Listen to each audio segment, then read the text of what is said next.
All right, David, a couple of ticket texts. We'll get to the callers as we try to kind of unpack the weekend of the draft and see where people are at with it. I know it's not common for me to be kind of in the middle on something. I'm okay with it.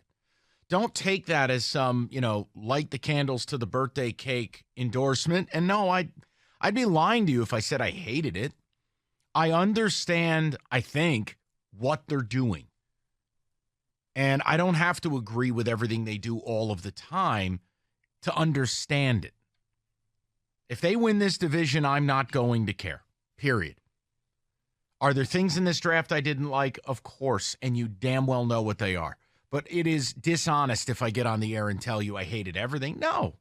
See, for me, I don't really understand where they're trying to go. But you've earned enough off of how you finished the last season.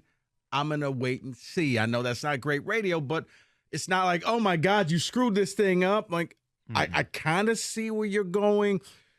Believe it or not, I'm joking about it earlier, but, I mean, when you crack the code with the RAS score, like, okay, this is important to you. No.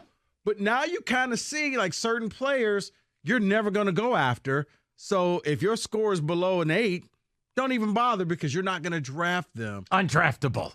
I'm now starting to see. Now, like I said, the order that you pick people, because it was something. Football is a very simple game. I know a lot of people try to make it complicated, but you know what? If you win on your offensive and defensive line, you're going to win a lot more games than you lose. And they really didn't get to those positions until later in the draft. To me, championship teams that are, when you look at the Chiefs, you could afford to take running backs and wide receivers because you have everything. It's an embarrassment of wealth. I would win it in a different order, but let's wait to see what happens. 248-539-9797. David, we good? Yeah, let me just read this one. Lions are the only team that drafted 5 top 50 PFF players. That has to count for something. These guys are going to play right away and help the team win now. Yeah, I mean, I guess if this is the same thing as the Mel Kiper thing. All right, if you're just looking for validation from mystery online, like, do you know who does PFF's like O-line grades? Some dude in his basement in Hungary. So, like, let's just be careful. Did you watch these guys in college? Do you think they're good football players? Are you happy? I don't need the validation. I think they got 4 guys who conceivably, as Rico put it, could have gone in the first round. They got 4 of them. The Hendon Hooker thing, I'm not doing it. I'm not having the argument. If you're happy, great. If you're not, super. We're never going to know because Hooker may not even be available to play this year. So, I'm not going to do the whole, let's just wait and see. No, I didn't like the pick on principle. But if you want to have that argument, I'll see you in 2024. So any quarterback, you would have been like, no. Correct. Okay. Because at that spot. I didn't know spot, if it was specifically a Hendon Hooker thing. But like Rico, at that because spot. he's probably retiring next year. Okay. AARP. Right. We've just drafted Morgan Freeman. But like at that spot. I should have known that the Lions weren't going to play me. All right. Okay. To the people. Tom, 97.1. Tommy, what's up? Yeah. Hey, I was interested in the draft, and I, as a longtime Lions fan, I was overjoyed to see them trade back and get picks. But my question is, did Pete Carroll take the guy they wanted at 6, and did they think they could get the running back Robinson at 12? Also, I was disappointed to see them trade all those picks back to move up and get guys. And Swift, low return on Swift. What do you think? No, I disagree on the Swift thing. He had no value.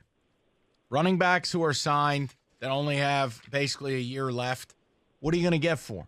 Nothing. The fact that they got anything from Swift, I was like, wow, that's a bonus.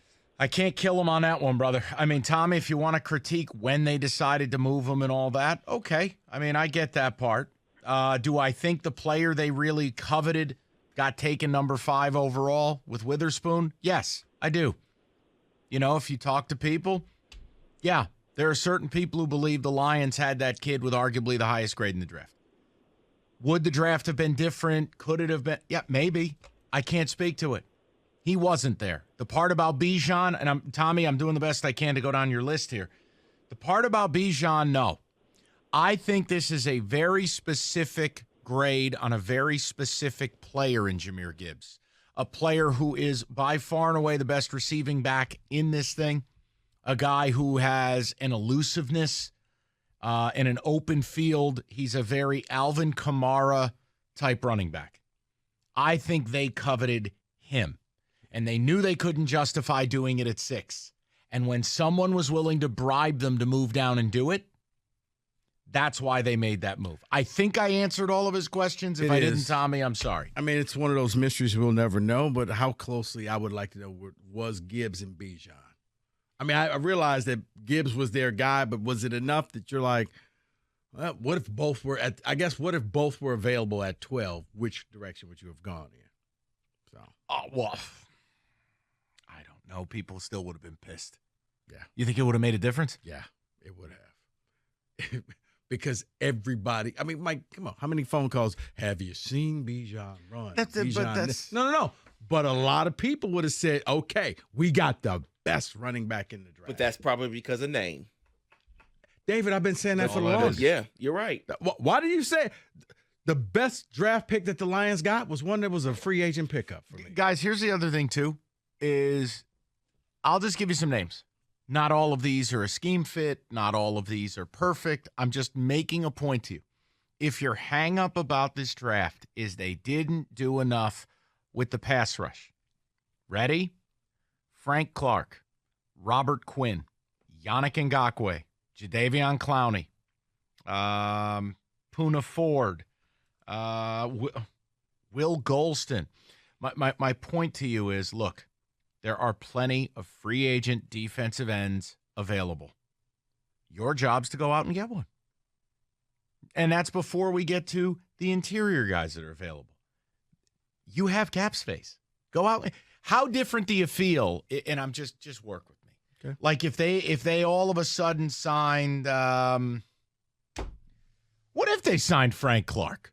Not saying it's perfect, but you want to talk about a guy who knows how to play big in big games, play big in playoff games? Huh? So I'm going to let it breathe. Now, if they go into camp and they haven't added another D lineman, I'd be a little leery. Some names on that list, probably not. Some are fully washed. Yeah. But I'm they bring in Jadeveon Clowney. I don't think people are going to be happy. Well, you better buy some kibble. Absolute dog. I hate Jadeveon Clowney. Just a total dog. You want the D tackles? I'll give you a few. No, I won't. You know what? Forget it. Let's here. Michigan fans, Chris Wormley. There you go. Go enjoy that. 248-539-9797. Let's go to Ivory, 97.1. What's up, Ivory? Hey, good afternoon to you guys. What's up? What's up? Hey, so, I understood what they did in the draft, like getting guys that can win now. Can't do it. You can't call up Ivory starring in the movie Twister. I'll get to you. Sit tight. Let me know when you're out of the wind tunnel. We'll go to Steve, 97.1. What's up, Stevie? Mike, you make me laugh. All right, but I'm going to go into what I want, but I got to ask you a question right after, if you don't mind, Mike. But, Sure. This whole draft for me came down to it didn't start out the way that I thought it was. So instead of just getting angry, I changed my mindset and just went and wanted to follow exactly all they got in players and see how those players are going to fit within our team. We got the outside linebacker, and we're not looking at perfect guys. And this is the problem with most Lions fans. They don't know probably 90% of the players in the draft. They only hear what they see on ESPN and talk shows and things like that. And so in a lot of regards, when you guys are talking and saying that this would be the best fit, their mindset is if Rico and Mike and David think it's a good fit, that I'm going to go with that. And when it doesn't come to fruition, you guys have an understanding of how fluid the draft can be, and it can change. They don't. They get pissed off.